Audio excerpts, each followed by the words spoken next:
From the Berkshires to the Sound, from wherever you live in MLB America, this is Inside the Parker. You give us 22 minutes and we'll give you the scoop on Major League Baseball. Now, here's Baseball Hall of Fame voter number 57. You have another hot take. Will not NOT make the playoffs. Shohei me the money. Rob Parker. Come on! I've been covering Major League Baseball for almost 40 years now. In New York, in Cincinnati, in Detroit, in LA. I love this game. Let's go! Welcome into the podcast, and I'm your host, Rob Parker. And what a show we have for you today. Before we even get started, remember, press this button, the subscribe button, so that you're always here, always up to date with all the best coverage of Major League Baseball. As you know, I've been covering baseball since 1986. I love the sport. This is the place for your baseball fix. Inside the Parker, sponsored by Cuffin Season. Lock in the flavor your taste buds will love at cuffinseason.us. Get yours today. And for an extra 10% off, use the code MLB Bro in all caps. Welcome into the podcast. I'm your host, Rob Parker, and what a show we have for you today. Coming up, Seattle Mariners shortstop JP Crawford. He drops by. Plus, we'll talk with Bob Nightengale, the baseball columnist from USA Today. Plus, foul or fair. Let's go. To lead off, it's Getting Robbed. And keep them up. Rob's hot take on the three biggest stories in Major League Baseball. Number 1. Congratulations and mazel tov to Andrew McCutchen, the Pittsburgh Pirates center fielder, 17-year big league career. And on Wednesday afternoon, he hit a home run to pass Roberto Clemente for third time all-time on the Pittsburgh Pirates home run list with 241 bombs. What a career it's been for Andrew in Pittsburgh. You know, he did leave, and he wound up coming back to finish his career. And I guess he's not finished because he's still providing power, still hitting for the Pirates. He's been a great guy. He's been a long time. He's one of those guys who probably could wind up, you know, having his number retired with the franchise, maybe even working for the team when his career is finally over. But congratulations. McCutchen's been a great Pittsburgh Pirate. And boy, did they celebrate him passing a legend in Roberto Clemente. Number 2. Here's why I always poo-poo player polls. The Athletic did another one recently about baseball players and whether or not people are overrated or if they're exciting or, you know, who would you rather pitch to? All kinds of stuff like that. And surprisingly, when it came to exciting players, Aaron Judge did not top the list. Really? I get the Ohtani thing. He got a mile, like 29 first place votes, a ton of votes because he does two things, even though he hasn't pitched in a year and a half, even though he was banged up in the World Series and didn't do anything. They still voted him as the most exciting player. Aaron Judge was down like 4th or 5th or somewhere in that area. And I just don't understand how a guy can hit the kind of home runs that he does, win the kind of MVPs. I always thought the chicks loved the long ball. I guess other major leaguers don't. I always think when you get players involved, there's a jealousy factor. We've seen Paul Pierce get on television, talk about his top 10 list in the NBA, and LeBron James not be in it. The first year that the NBA allowed players to vote for the All-Star team, like 130 players didn't vote for LeBron, 110 didn't vote for Kevin Durant. Like, what do we have here? I don't think you can get honest opinions about players from other players because they're still in the game. They have skin in the game, and it's hard for them to give it up to other players or other peers. And I think that's why Judge was snubbed. He is the most exciting player in the game right now. Number 3. Major League Baseball's number 1 overall prospect, Roman Anthony, made his Major League debut for the Boston Red Sox. He's off to a slow start, 1 for 12 coming into Thursday, 3 RBIs, batting .083. And baseball is a marathon, not a sprint. So no one's expecting him to light everything on fire. But I will admit, being the number one prospect in all of baseball, I was stunned at the error he had in right field in his debut. Maybe he was nervous. I don't know what it was. But on a base hit, hard to right field, he went to the side to try to glove it. It went by him, went all the way back to the wall, a couple of runs scored. It was just ugly. And I thought to myself right away, why isn't he in front of the ball? Why wouldn't you get in front of the ball? I'm sorry, even in the outfield, you can't have a ball go by you. It's like the worst feeling in the world. So hopefully Roman Anthony will learn from that. I'm sure he heard plenty from his teammates and his manager about that play. You cannot play a ball to the side. I'm sorry. Ever, ever, ever. Major leagues, little leagues. You remember in the World Series, Aaron Judge took his eye off the ball for a millisecond, and it opened up the floodgates and cost the Yankees a game. That's how important it is. You got to play it right. Here comes the big interview. Listen and learn. Oh, it's so good.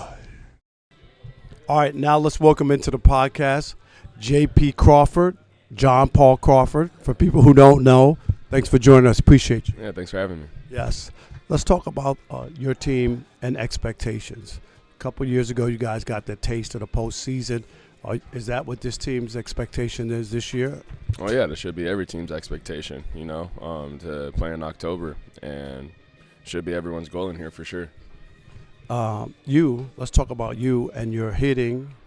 You're on a hot streak since you started the month of June, actually before that. I know you had a 16-game hitting streak earlier, but of late you've really been swinging the bat well. What's clicked? What's going on? I think since May 30th, batting .484. Just keep staying with the same approach. Not trying to do too much and just not fouling off pitches that, should be hitting. Let's talk about you as a shortstop. Obviously, you won a Gold Glove in 2020. You've also had some pop in your bat 2 years ago. Had a career high 19 home runs. What do you like better? Fielding shortstop, hitting the ball out the park. Definitely hitting the ball at the park. I don't do it that often, so when I do, it feels really good. When you hit home runs, do you try, or is it just trying to hit the ball hard somewhere? What is the approach, and what's the difference? Because everybody's not a home run hitter. Everybody can't get it out the yard. But for you, what are you trying to do in those at-bats? Yeah, definitely not trying to hit a home run. When I do, it never ends up well. So, I just stick with my same approach, trying to hit the ball back up the middle. And then sometimes you catch it out a little out in front, and then those are the ones that, leave the yard. Yeah. Our guest is JP Crawford, shortstop with the Seattle Mariners. Let's talk about your love for baseball and where you got it. Obviously, not everybody has a first cousin who's a major leaguer. Carl Crawford, of course. Where did it come from, and when did you fall in love with baseball? Sandberg scores. Crawford around second. He's on his way to third, and he's going to make it easily. So Crawford triples. Minor into left, and Crawford makes the catch. He didn't read that all that well. I fell in love with the game really early. My older sister, she started playing softball when, I was too little to play. So just watching her, I think that's where I really found a love for the game. And just talk about having a cousin who's a major leaguer and all that. What was that like, just growing up, seeing him? Yeah, it was really cool. When he got traded to the Dodgers, we went to a couple games, and I was like, dang, I really want to do this when I get older. So, made it a priority and a goal to, get better, and thankfully here I am now. How about us? I read somewhere Derek Jeter was your favorite player. Was it just that he played shortstop, or was it that you saw those big moments? I know he did a lot of World Series winning during those formative years. Which one did you like, or what was it that drew you to Derek Jeter? Wow, Jeter really banged himself up. Wow. I think he caught you could see the redness in his face. He caught the bar of that box. What a play. Oh, my goodness.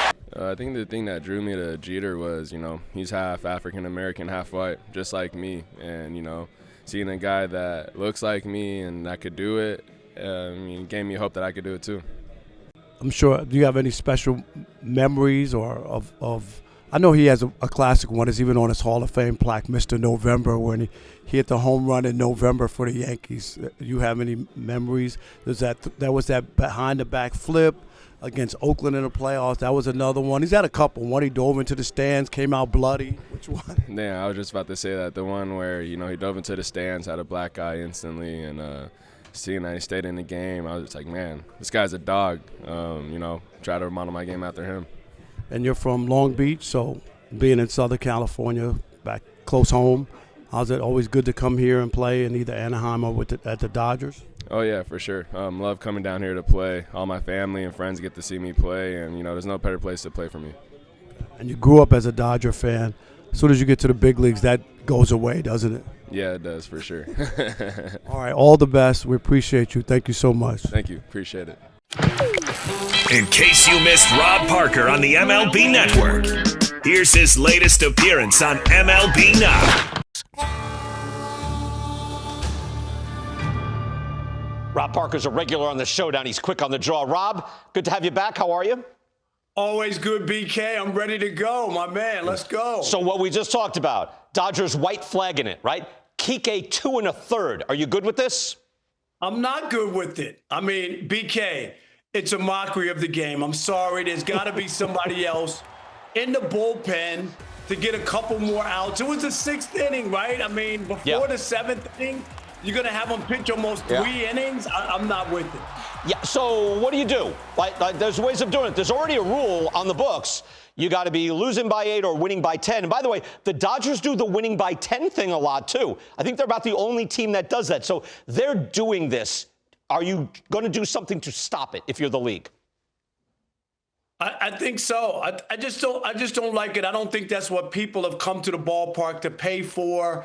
I don't think it's good for the opposing hitters to go up against a guy throwing 60 miles an hour or whatever, lobbing the ball over the plate. It's just not good for anybody. Not good for the stats, not good for the players' timing, not good for the fan enjoyment. No, put a pitcher out there, let them get lit up, and it happens sometimes. I off the top of my head, I think you make it 9th inning. Yeah, if you're losing by 8, 9th inning, fine. Bring in Kike Hernandez, throw 50 miles an hour. That's good. 6th, no. 7th, no. 8th, 9th, maybe. All right, you've been around a while. You like that opening? Hey, Rob, you've been around a while. Are umpires now more sensitive? And I have examples of guys getting tossed very quickly. Nico Horner, who just said, hey, you're having a really bad day. That's how fast he got thrown out. And then Taylor Walls, who got tossed out when he did the mock going to the helmet. That's the challenge system that they had in spring training. He got tossed right away for that. So you tell me, are they more sensitive or are they drawing the line properly? They're more sensitive. Everybody in this society, in this world, is sensitive about everything. I mean, umpires are important, but I always say umpires like third base. We needed to play the game, but no one's bought a ticket to see third base. That's not what umpires should be. You shouldn't be running players out of the game. Again, the fan experience, people go to the ballpark to see players play. And if a guy's out of line or very profane or something like that, I get it. Yeah. But a little small gesture or something, or say, hey, you're having a bad day or something like that, that should not be grounds to be tossed out of a game. I think this should be a conversation, right? I think at any point, you're not supposed to argue balls and strikes, but I think in both of those instances, the umpire could have said, that's enough, one more. Hey, one more, wise guy, and then boom, you're gone. I'm good on an umpire making a quick call, but give a guy one chance, especially if they're being clever. And both of things, Walls and Horner, actually both of those things were rather clever.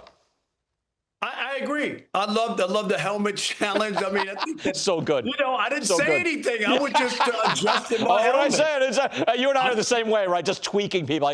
No, I didn't say anything. What are you talking about? All right. And the umpire should look at that and go, again, all right, buddy, cut that out. No more of that. No more going to your helmet. Right. And you do it again, I'm going to toss you. And out you go. Yeah, I'm a fan of that, actually. I kind of like to say, get out of here. All right. You have American League Manager of the Year. Go ahead, give it to me. Ron Washington of the LA Angels. I know it's real early, BK, but you know what? They're one game under 500. I think the last time the Angels were one game under 500, this late in the season, Moby Dick was a guppy. That's how long ago it's been. And look at this, what he's been able to do with the team he has. They went to Dodger Stadium this year, swept the Dodgers, first time since 2010. You know, Trout's been in and out of the lineup, you know, so he hasn't had like Trout's having some monster year. Rendon's living off of gone that. already. He's developed some players. I see Joe Adele finally breaking out, you know, so he's some of the younger guys have developed under Ron Washington. This is his second year. They haven't finished over 500 since 2015. I'm you know, I live in LA. I go to the ballpark a lot. I see what's going on there. I like what the Angels are doing. I'm with you on that. Also, we're talking about the Braves and things being missing. I think a lot of it is Ron Washington, Eric Young, where it's like those guys were lauded as coaches, and you lose something. I think they're doing an excellent job this year, and I'm glad. And you're right. A manager of the year doesn't have to be the division winner or the surprise. It can just be a guy. Sometimes the best managers are doing a job right around 500. I think you're right. All right. Do you see this? Roman Anthony, he's the #1 prospect in the sport. He just took number 19 for the Red Sox, a new number, Fred Lynn's number. Fred was very gracious on this, say that number 19 was good for me. Hope it's good for Roman. Are you good with this? First of all, Jackie Bradley wore number 19 and was the ALCS MVP. More recently, why are we skipping over Jackie Bradley as if he didn't play for the Red Sox and didn't wear that number for 7 or 8 years? Who knew? Won a World Series, which Freddie Lynn didn't do with the Red Sox. But the bottom line is, if that was such a great Freddie Lynn number 19, it would have been retired. They should have retired it. The Red Sox, you know, all right, I'm going to jump in, Rob. The Red Sox for a while, until they decided we should probably honor Johnny Pesky for a century of service, they wouldn't retire a number unless the guy was in the Baseball Hall of Fame. Finally, they rescinded that. It's a ludicrous thing. You have a team Hall of Fame for guys who don't get into the Cooperstown Hall of Fame. Fred Lynn, absolutely. You remember Fred Lynn? We were kids, but Fred Lynn was a marvelous player. Not quite a Hall of Famer, marvelous player. That number should be retired. Right, but then that's my point. Is the Red Sox are the ones that even allowed this to happen, you know, like because Fred Lynn was Rookie of the Year, also MVP, and then Fred Lynn, the Red Sox in that memorable World Series in 1975. I mean, there's a lot of great history. Right, all time. So the idea that it's still available is a shame. And really, if I'm the kid, a rookie, I want to have my own legacy. I don't know if I'm wearing anybody else's number. Come up with something different. Yeah, but bottom line is, he's wearing a number. It's nice. It actually enhances the legacy a bit. I'm just saying, Fred Lynn should be whatever Hall of Fame they have number. He should be so honored.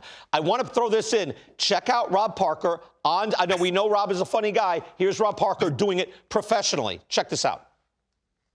It's a great town. People always ripping on Detroit, all the crime and all that. Man, that's just a vicious rumor started by 2 million victims, okay? Nice. So, Rob, you're doing stand-up. By the way, that's very good that you killed right there. Congratulations. Good job. Yeah, I've been doing it for about 4 years. Every so often I get on stage. And you know, Brian, I have a radio show on Fox Sports Radio every night, so I'm always thinking I'm funny. So I decided, I decided to go out. Let me see what if an audience, I have to stand up in front of an audience and do it.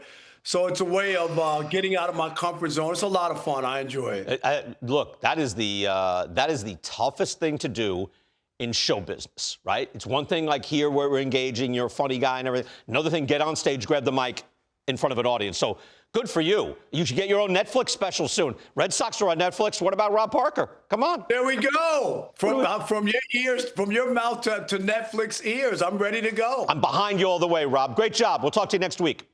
Always, BK. Thank you so much. Appreciate you. Pretty good Detroit humor from Rob Parker. When we come back, Aaron Judge. Even better than you think. I just checked again today. Mind-blowing numbers. Maybe the best season ever? Is that possible? That's next.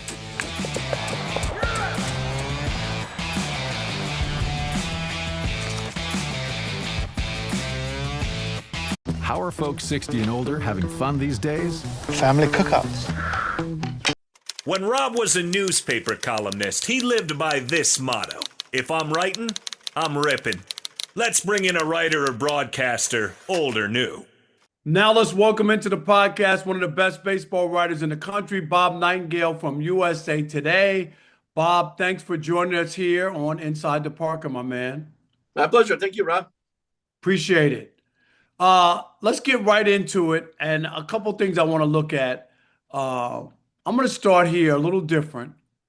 The LA Angels coming into Thursday, one game under 500. Here's a team that almost lost 100 games last year. It looks like Ron Washington has them, playing some decent ball. And they're only 4 games out of the West. Can they win the division, or am I dreaming? They can't win the division, but they can hang around the wild card race for a long time. I'm not sure they can make the wild card. But at least they can, hang in there. Mike Trout's, back playing again, and like you said, Rob, and Ron Washington's got these guys playing good, solid baseball, and then the AL West isn't nearly as strong as we thought it would be. No doubt about it. Let's go to the Toronto Blue Jays, a team people haven't been talking about, but coming into Thursday, they won 12 out of 14 games. What are they doing? What do they have there? Because the season started off kind of just mediocre, and I didn't think much of them. But are they a threat? Yeah, they should be able to get into the playoffs, and they've underachieved the last couple of years. I think they have to make the playoffs, or some heads are going to roll there, whether it's John Schneider or people in their front office. But yeah, a lot of money committed, about $240 million in this thing. And it's time they start to win. Great fan base. It's the only team in Canada. But this is a big year for them, or else some jobs on the line. I also want to go to the Texas Rangers. They get Jacob deGrom. I get the year after, they don't make the playoffs after winning the World Series, Bob. And if you look at it, happens to teams, right? They have a lull or something. It's not automatic that you're going to come right back. But this year, I thought you get Jacob deGrom back in your rotation. Coming into Thursday, 6-2, great ERA, and yet this team is still under 500, still underperforming. I don't even know what to make of them. A couple years ago, they looked like they were going somewhere. Yeah, sometimes they switch identities with the Mariners of a year ago, where they can just dominate on the mound but can't hit. Stunning that these guys have struggled so much offensively. Seager's been hurt a lot. Marcus Semien has struggled. Everybody's pretty much on lineup has struggled. So, but that pitching staff has been lights out. I think third best in baseball. I still think they can bounce back and win that division. They were my pick, Rob, to not only get to the World Series but win it. I told Bruce Bochy, hey, it's the every other year thing, just like you did in San Francisco. Right. It's weird too, because Bruce Bochy has won 4 World Series, been to 5. Every year after the World Series, they don't make the playoffs, but then you know what I mean? They bounce back. So it's kind of weird, right? Yeah, it just shows how hard it is to contend year after year. That's why what the Dodgers have done, what the Yankees have done, is stunning. Not that they're repeating as World Series champions every year, but at least they're in the mix. Just like Atlanta was back in the day.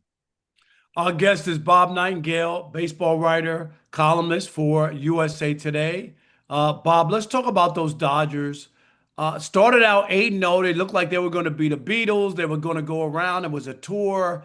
The NL West was a foregone conclusion. It was like everybody else. They're going to run together. No team had repeated in 25 years. They don't look like a team that's going to repeat as World Series champs. Is it too early to say that? It's probably too early. Just the rotation speed up. But, man, they won the World Series last year with only 3 starting pitchers. So they could do the same thing again. I think they're slow playing this thing, Rob. I think it's almost like a dress rehearsal of the regular season for the October. I think Shohei Ohtani wanted to could be pitching right now. I think he could have pitched in April, but they wanted him to be strong and stuff come August. So I think they're slow playing these guys to make sure at least they have 4 good starters come October. How about the Mets? They have been, their pitching has been fantastic. Coming into Thursday, best record in baseball. They overtook the Tigers for that title. And Juan Soto's not even really hitting. I mean, I know he's kind of perked up the last week or so. He's still batting him 250, 248. Not the Juan Soto numbers we expect. But what about that team? How good are the Mets? Yeah, it's amazing what they did with that pitching staff. I mean, they didn't get any big time free agents at all. And look at them without Manaya, pitching like this. And they get Clay Holmes from the Yankees, who couldn't even get anybody out. I mean, it's unbelievable. Yeah, and David Peterson pitching a complete game shutout, their night. It's amazing what they've done without spending money. It's almost like, take away Soto. It's almost David Stearns to say, you know what, I'm doing the same model that worked in Milwaukee, even though I'm in New York. And it's working. I mean, it could be a nightmare for agents who have big-time starting pitchers in the future, because David Stearns has proven, hey, just get the right people. You don't have to have the big-time contracts for pitchers. Okay, I'm going to say it's a foregone conclusion, barring an injury, that Aaron Judge will win the AL MVP again. I mean, the guy's batting almost 400. He's on pace for 58, 60 home runs.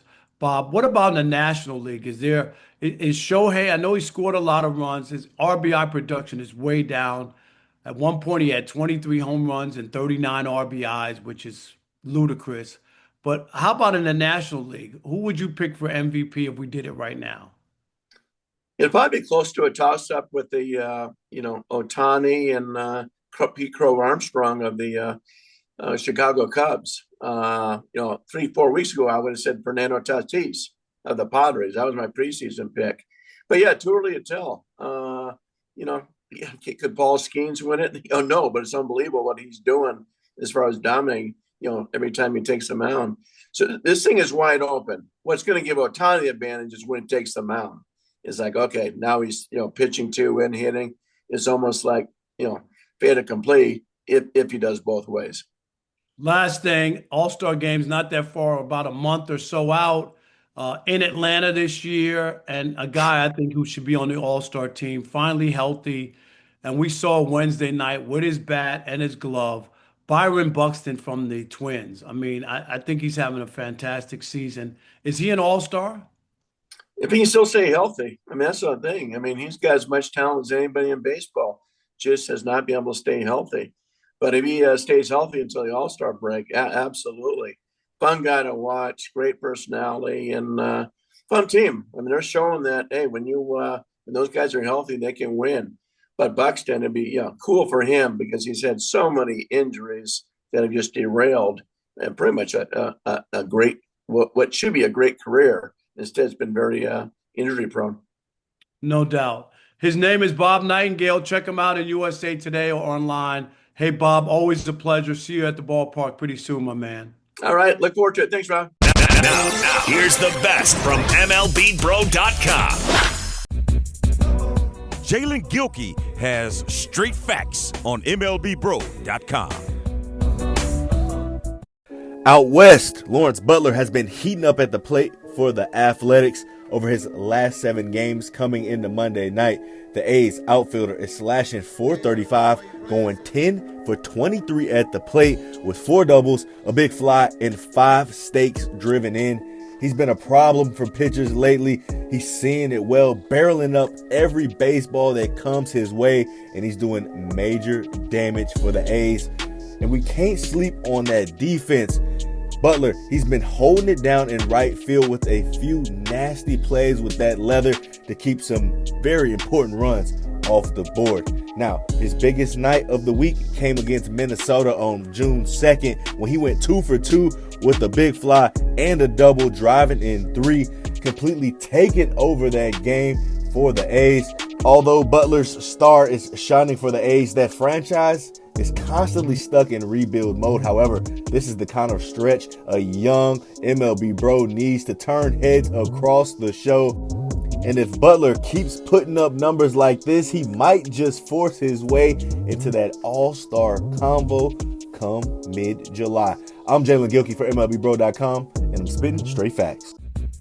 For more right now, go to MLBBro.com. That ball is. It was a big week in the big leagues. Who's up? Who's up? I don't believe it! My, oh my! Is it foul or is it fair? And now, from MLBBro.com, here's J.R. Gamble. JR, some say that with the exception of Aaron Judge, that MLB star power is down this season. Is it foul or fair to say that statement is an exaggeration? Fair. We have to give props to several MLB bros who are keeping the spirit of black baseball alive and inspiring many others to continue along their diamond dreams, not named Aaron Judge and Mookie Betts. Seeing the incredible aerial feats of Denzel Clark reminds me of several Gold Glovers from Devon White to Gary Maddox and Ken Griffey Jr. and Kenny Lofton, brothers whose web gems electrified the world of baseball. Check out MLBBro.com, the mixtape for Brett Quinton's breakdown of Black Gold Glovers. These are crucial athletic aspects of baseball that we can't deny. Let's not ever think that hitting is the only aspect of baseball that makes you a great player or Hall of Fame worthy. The aerial feats of the Canadian sensation Denzel Clark have not only saved runs for the Athletics, but for a team that can't win and currently doesn't have a permanent home, the excitement that Clark's defensive wizardry brings to the game is undeniable. Baseball fans will come to the ballpark just to see Clark climb walls like Spider-Man. Josh Naylor the Impaler, on the other hand, Arizona, not sure what Cleveland was thinking, letting him go. He was a proven bat who's the epitome of a streak shooter because when he heats up, he has these runs like he's Frank Thomas in the 90s. Last season was Naylor's first 30-homer, 100 RBI season. So at the age of 27, fellas, he's in middle of his peak years. Arizona had the bases loaded for Naylor when he stepped up to the plate with one out in the bottom of the 11th against the Seattle Mariners on Monday night. He fouled off 3 pitches in a row. Then he settled in and crushed a high slider from Carlos Vargas. It was the 3rd walk-off grand slam in Diamondbacks history and the type of dramatics that Naylor has become accustomed to. Do y'all remember, as a member of the Cleveland Guardians, he had an 8 RBI night? 8 against the White Sox. What he and Clark are doing right now are making MLB bros proud. Keep it up. There's a lot going on for the bros this season, and we'll keep you locked in. Make way for Weekend Wagers. Yo, it's Sean Bo. Fire up those bed naps. Let's go. Split the difference again last week.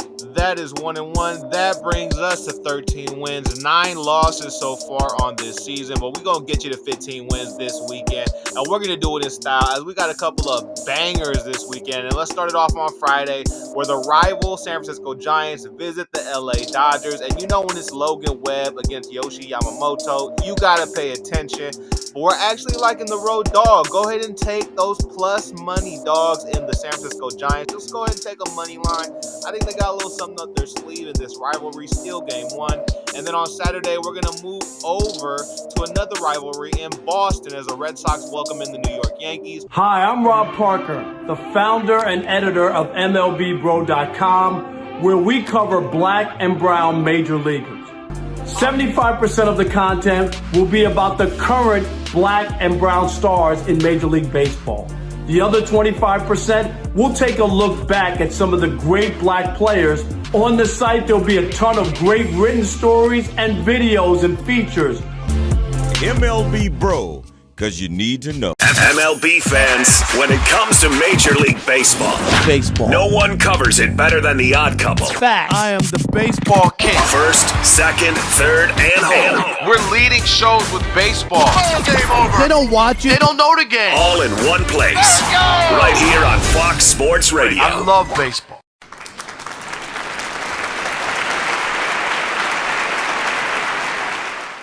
In the words of New York TV legend, the late Bill Jorgensen, thanking you for your time this time until next time. Rob Parker, out. He can't get it. This could be an inside to Parker. See you next week. Same bat time, same bat station.